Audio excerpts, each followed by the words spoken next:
नमस्ते दोस्तों, उम्मीद है आप सब ठीक होंगे। भले ही बुद्ध की कहानियां आज के समय की न हों, लेकिन उनकी कहानियां मानवीय भावनाओं से जुड़ी हुई हैं। इसीलिए वे आज भी हमारा मार्गदर्शन करते हैं। यही कारण है कि बुद्ध की कहानियां अत्यंत लोकप्रिय हैं। इसीलिए आज हम आपके लिए बुद्ध की एक लोकप्रिय कहानी लेकर आए हैं, जिसका शीर्षक है जब कोई अपमान करता है। यह जीवन से जुड़ी कहानी है और इसलिए सभी को पसंद आती है। हमें उम्मीद है कि आपको गौतम बुद्ध की यह कहानी पसंद आएगी। एक बार बुद्ध किसी गांव से गुजर रहे थे। उस गांव के लोग उसे पसंद नहीं करते थे। उन्होंने बुद्ध को घेर लिया और गालियां देने लगे। सबसे ज्यादा गुस्सा गांव के नेता को हुआ। उसने उल्टे बुद्ध को गाली देना शुरू कर दिया, लेकिन बुद्ध इस सबसे बेपरवाह होकर मंद मंद मुस्कुराते रहे। सरदार बहुत देर तक बुद्ध को गालियां देता रहा, लेकिन कुछ देर बाद उसका मुंह सूखने लगा, जिससे वह चुप हो गया। यह देखकर बुद्ध ने कहा, यदि तुम्हारी बात पूरी हो जाए तो मुझे आगे बढ़ना चाहिए। मुझे आगे गांव जाना है। वहां लोग मेरा इंतजार कर रहे होंगे। यह देखकर गांव का एक आदमी बोला, हम आपका अपमान कर रहे हैं, गाली दे रहे हैं, लेकिन आप जवाब देने की बजाय मुस्कुरा रहे हैं। आप इस पर प्रतिक्रिया क्यों नहीं देते? बुद्ध ने कहा, वत्स, तुम्हें आने में थोड़ी देर हो गई। 10 साल पहले आते तो मजा आता, क्योंकि 10 साल पहले मैं भी तुम्हारे जैसा था। यदि उस समय तुम मेरे बारे में बुरा बोलते या मुझे गाली देते तो मैं भी क्रोधित हो जाता। इससे ज्यादा तो मैं तुम्हें गाली देता।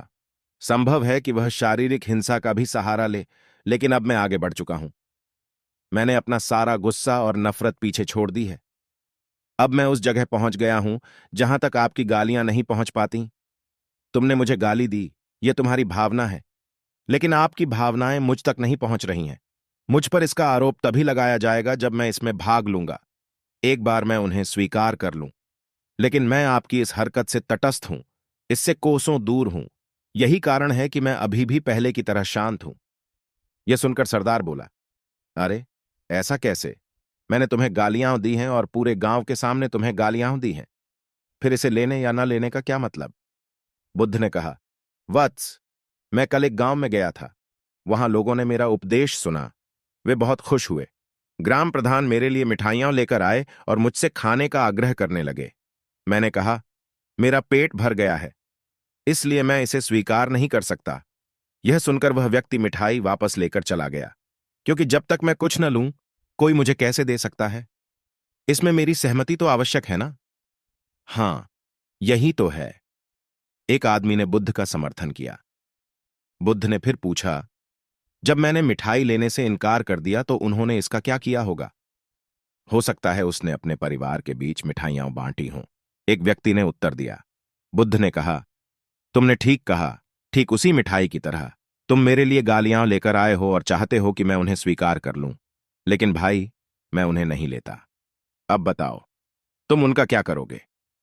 इसका उस शख्स के पास कोई जवाब नहीं था। बुद्ध ने फिर कहा, मुझे तुम पर दया आती है वत्स। अरे मुझे तो गुस्सा तभी आएगा जब मुझे ये गालियां मिलेंगी, और जब मैं गालियां नहीं खाता तो क्रोध का प्रश्न ही नहीं उठता। सरदार ने बुद्ध की बात पर कोई प्रतिक्रिया नहीं दी।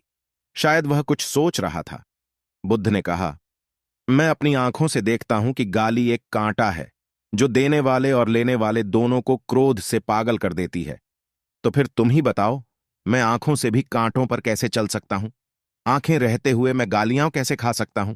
और होश में रहते हुए मैं क्रोध कैसे कर सकता हूं? मुझे क्षमा कर दो वत्स, मैं तुम्हारा उपहार स्वीकार करने में असमर्थ हूं। इतना कहकर बुद्ध ने हाथ जोड़ दिए। बुद्ध की बात सुनकर सरदार लज्जित हो गया। उसकी आंखें भर आईं।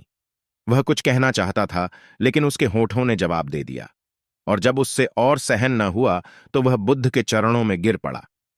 दोस्तों, हम में से ज्यादातर लोग यही सोचते हैं कि हमारे दुखों का कारण कोई और है, और जब हम इस पर विश्वास करते हैं तो हम आत्मनियंत्रण की कमी और खुद को नियंत्रित करने में असमर्थता को नजरअंदाज कर रहे हैं।